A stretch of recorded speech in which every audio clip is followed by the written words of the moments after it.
There is great momentum at this university, and this momentum is allowing us to have a very significant day in our university's history. With great humility, we announce today Bob and Ellen Thompson shared their intent to give $121 million to scholarships at Bowling Green State University. The combined total of this partnership is going to provide $250 million in non-endowed financial aid for our students. That is a transformational and generational support. Thank you. My education at Bowling Green changed my life. I can't say enough about how impactful Bowling Green has been on me.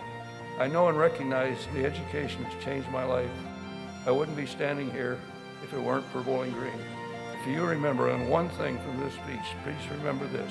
Whatever Ellen and I have done or will do for Bowling Green pales by comparison to what Bowling Green has done for us. Thank you.